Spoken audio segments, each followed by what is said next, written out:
Charlie girl, it's been a long time. It has. Happy to see you always. I'm just so Happy to see you. excited for all that you're doing with WopeCar. So am I for you. You're doing guys. amazingly well. Thank you. It's good, isn't it? It feels like what did you call it? Like a full circle moment.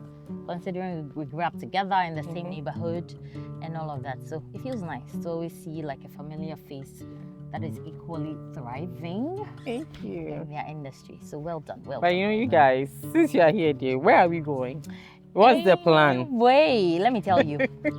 All right, people. So for those of you that don't know, my name is Sheena Sue Biney. I'm the team lead for WopeCar, and this is WopeCar Talks, powered by WopeCar. Now, again, you may or may not know this, but I have a very special guest for you for our anniversary WopeCar Heroes series for our podcast. And so today you all know this person, very popular, very influential, and making impact as well. You all know her in the person of Chichi, aka NyoNyo. So we're going to have a very interesting conversation, amazing conversation. So come with us. Let's go. All right, guys. So we're going to get into it. I may have snippets of your story. I mean, I'm sure it's snippets of it, but we'll dive into it. But those of you, or for those that don't know, how did NyoNyo start for you? Like, how did it all start? So NyoNyo started with my personal weight loss journey. Food, I say it's a calling, and I'm a foodie. But I got to a place where I knew that I had to take my life back, in the sense that food is meant to be wholesome, enjoyed, and I want to believe that food should be our medicine, and let medicine be thy food. So when I started that personal journey of changing my lifestyle and eating properly, and not to say that eating boring food, because I often believe, and I was of the notion that healthy food is boring. So I wanted to change that for myself, and I did it, and it worked. Significantly, I lost so much weight, from about 110 to 80 kg, and I kept going down to about 75, 70, 65. That was my lowest weight, from a size UK 20 to a UK 12. That was how amazing the transformation was. So what happened was, I ate the things that I liked, but with a twist, made it the healthier version. And people saw for themselves that this was working. What are you doing differently? I mean, girls, you're always struggling with weight. So people started asking questions. I got granted interviews. Before I knew it, I had an audience who would listen. And I was like, let me not let this audience go to waste. I see opportunities in everything. Even when they are dressed like in scraps and they look like work, I still see them as opportunities. And I saw that. And I said, I have to tap into it. Having the foundation of being raised by a mom who has always done choba to small scale catering to corporate catering. My grandmother, who I lived with at some point, was a fishmonger, selling what we call akbakalami, like baby tilapia and all of that. So I mean, inherently, I've been drawn to food, and I have tried it my other way. I've evolved with food, and I've seen that it works, and people want to know what I did differently. I saw that this is a business opportunity. That's how I ventured into the food space and just created a brand out of it. And Amazing. Today, NyoNyo is here. Amazing brand. But before all of this, who was Chichi? Before all this started? Chichi was a proper corporate girl. Like, I mean, you know, you asked Sue and I, we are proper corporate girl. And it shows in everything we do. When I say proper corporate girl, we are career-oriented people. So I pursued HR in school, and my last working space was in the HR space. I was working with a market research company, and I was an HR administrator before transitioning into business. So I'm an 8 to 5 girl. Like, and you're still doing 8 to 5 as a staff? I don't do it fully because now the 8 to 5 is rather a side hustle. So I still do consultancy as and when I get some gigs in the HR space. So because I'm passionate about HR, I love people. I'm a people's person. If you ask me what is my talent, I'll tell you developing people. If that only makes sense to anybody, I love the idea of developing and actually helping people to attain, higher heights. So that's me. That's what I was proud to NyoNyo. Right. And it's still a part of me though. Yeah. I was gonna say that with everything you're doing, because I did HR too, and do you think that this is your calling? At any point in time, have you felt like quitting? Like, do you see yourself leaving the food industry at any point? It's a yes and it's a no. I've had that urge because everything that is great, it takes a lot of effort. It takes a lot of stress. It takes a lot of, time, and the fact that I have to work through people. So you can imagine the how it can get. Sometimes the core of the job is not the difficult part, but working with people. So, and having been in corporate space before going to full-fledged business, the hard part for me, and I've always wanted to run from the food business, was that now I'm the one that people are looking up to for their livelihood. And it's scary to be the one to dish out everything. They're looking at you, is a salary coming? If they have issues that sometimes have nothing to do with you, you are more like a mentor to some of them. They'll come to you, and before you know it, that's leadership. And I asked myself, am I prepared for it? Whereas corporate world, I felt cushioned. There was some sense of security because I don't have to carry the weight of that burden of thinking of when is the next cash coming, Someone has to think about that. I don't care how it comes, it has to come. Now I'm in that space that I have to make it happen. That scares me. That has scared me for a long time, and now I've gotten to a place where I know that everything is, this is not proper English, everything can be figured out. So everything is figureable, Sure.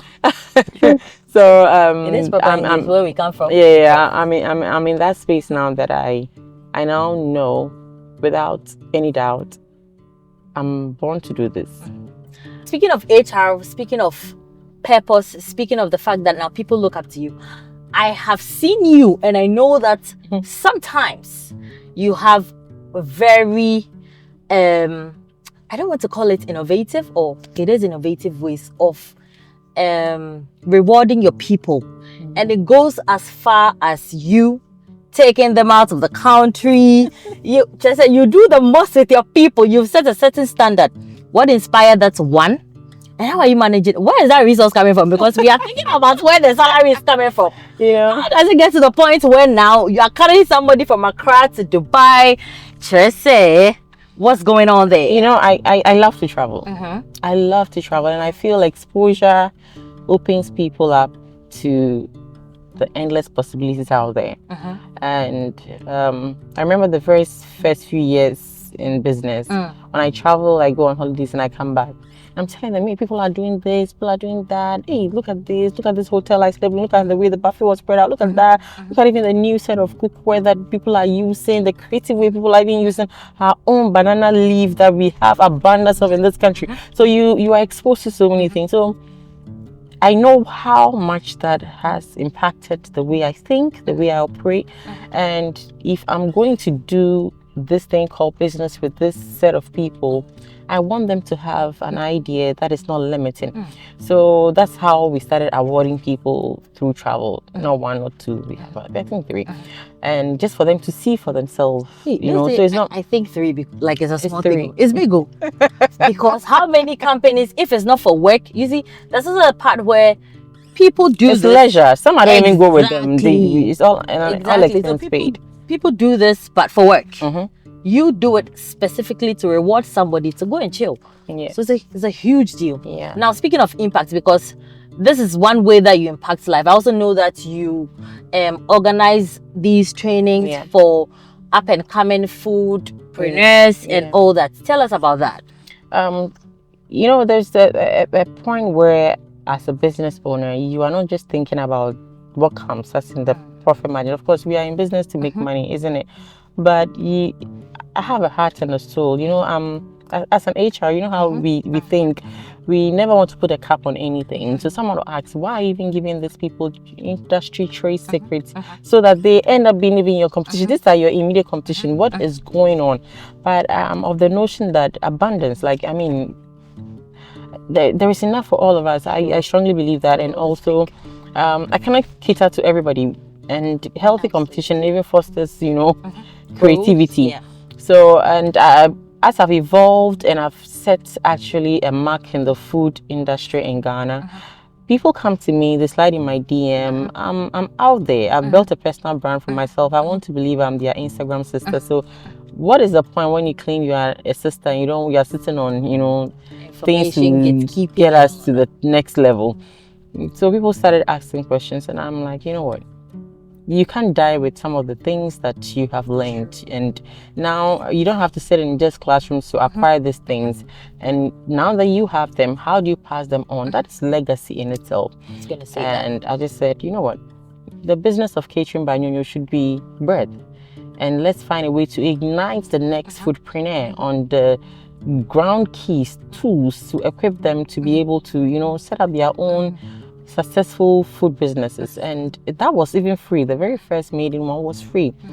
I mean, the logistics was quite expensive, so free to them, but not free to me. It cost us so much. I had to go into the coffers of NyoNyo because, I mean, where else am I going to just to support? I think it was 12 people. We took them on a good day tour to meet some of them supplies they need first in hand, and even establish relationship with this vendors that can give them credit facilities. They were even shocked. They didn't know that there are vendors out there that can supply you something for 2 weeks and then pay with flexibility in your payments.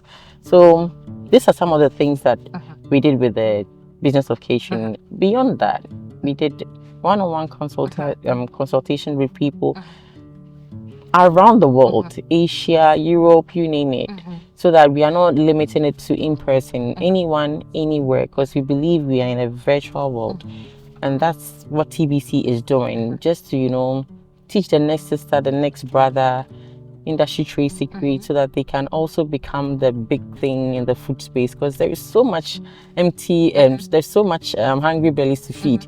Food is very essential. I'd say that after the doctor is the farmer. We need these two people to live, because they are the people that are holding everything together. Even the farmer before that. Exactly. Yeah. So I say, when you're in the food space, you can go no, you can't get it wrong, unless of course you have certain areas not properly done, as in your people's skill, how you manage your team, where you source from, because that is what holds everything together. The money will come when you fix all those aspects. So showing them the way, it takes nothing from us, rather even the more you teach, the more you learn. The more you learn. Now that you speak of all of this, I mean, we just came from your main operational office. The hub. At the hub.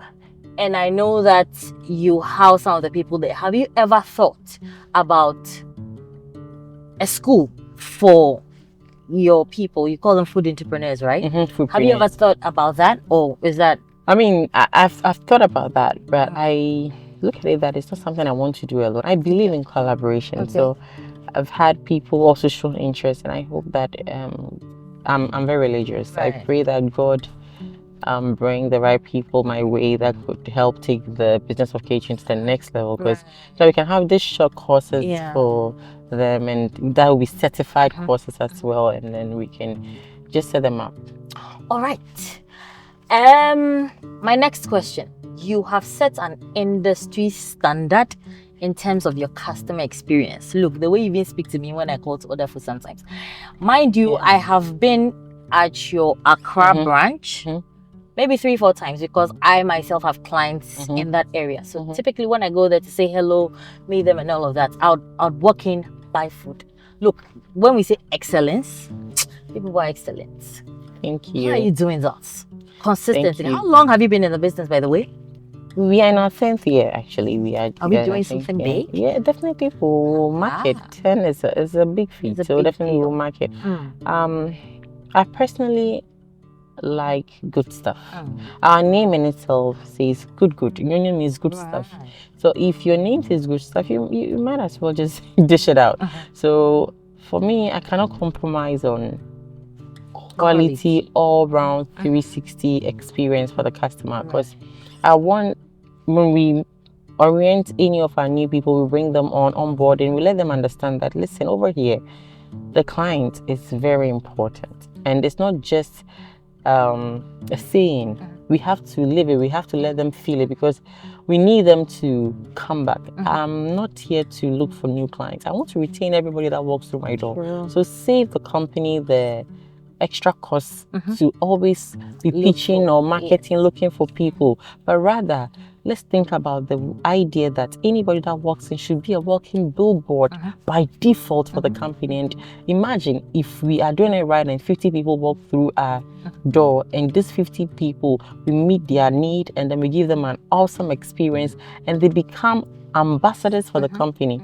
Imagine the number of people they'll lobby in. They'll go into rooms we can never enter with our billboard standing at even, let's say, airport. Agreed. And when you say walking billboard, I agree. Because you see, we underestimate the power of like one person's advocacy. And I know this also because of what we are doing with WopeCar. Like consistently, a huge chunk of our market base is also people that are advocating for you. So when you say walking billboard, I believe you, but what keeps you grounded? Like, I know entrepreneurship is hard. What is it that keeps you grounded? I'll say life. Life in itself. Life will humble you, and life would make you take a chill pill sometimes, because it's not promised, and entrepreneurship is not promised. It's very risky. It's very risky. But I believe in consistency just being that thing that will carry you through every phase of it. So once I know the things I know now, because years comes with a lot of experiences, the good, the bad, the ugly, but I take the good with me and then I just build up on it. So I just stay grounded with the fact that once I keep doing the good things I know I'm doing, NyoNyo is here and we are going nowhere. Right. That brings me to my next question. You're 10 soon? Yeah, soon. In the next 20, 30 years, when anybody says NyoNyo Essentials, what do you want them to know you by, or what do you want them to say about NyoNyo? When they think of the brand or the brand comes up, I just want them to think of food. Best food, good food, homemade food, food like mama.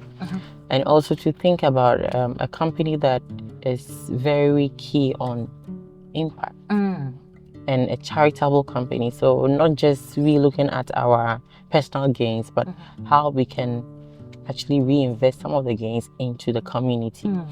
That's why we took a lump sum of money. Even though we are 10, it feels like we are now starting a lump sum of money to refurbish the visually impaired facility at Yokiapima. These are things that sometimes we ask ourselves even why, because it stretches us a lot, why we do what we do. But then we remember that we want to make the next person smile, and it's not even the person who immediately benefits from being a partner of NyoNyo. So not just the relationship we kind of retain with our suppliers, our partners, our vendors, you name it, but we want even someone who has no business knowing us, probably have never heard of us, should directly be even impacted by our growth. Yeah. Right. Amazing. So my last question for today, you get to ask me a question yourself. That's my question to you. So, by all means, shoot. I just want to know, how are you doing it? Because this is you make it look easy. Make it look easy with what you do at WopeCar and carrying the team on, carrying the company on.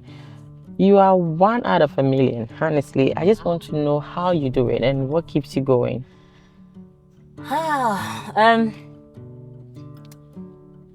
This conversation feels like a full circle moment. I was telling you that early on. One, I'll take grace. Because I remember the first time that I walked into WopeCar. We were small. We were working in an open office. I walked in, took my seat, and maybe at the time I was like 7-10 years into my career as a corporate girl. Now I call myself an entrepreneur because anyway, sat down on my chair and I'm like, God, how am I going to do this? Because mind you, some of my friends had started but were climbing up the ladder and whatnot. So I'm like, hey God, help me, because we have to do this. So I'll take grace. I would say two.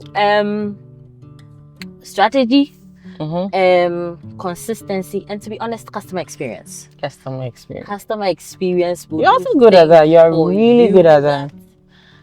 No marketing, whatever, open the door. Like I said, if I'm not exaggerating, 50% of our market base is also customer experience. People who are advocating for you, and so we do not take that lightly. But the good thing about this is, and I'll give this to my boss, I think this is a brilliant idea. For some weird reason too, I have worked with fully Ghanaian owned companies, and Well so just done. like you, yes. So just like you, like Yeah, you indigenous, understand, real, yes, you understand the terrain a bit before you get into this whole space of like trying to build something. But shout outs to Isifu Seidu, who is the founder.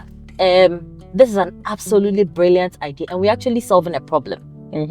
In that when you're renting a car, or if you need to rent a car, you literally have to walk into a space to be able to rent a car. But the fact that we are bridging have an app. Yes, the gap between the clientele base and the traditional car renting space, I think, is what is keeping us ahead of the market. Yeah. Like we bring convenience, service, reliability, and again customer experience to you at the point of your need. So that makes it a bit easier than probably the other rental companies. So I'll say that. Anytime I talk to you, I learn. The last time you were in my life, and thank you so much for whenever I pick.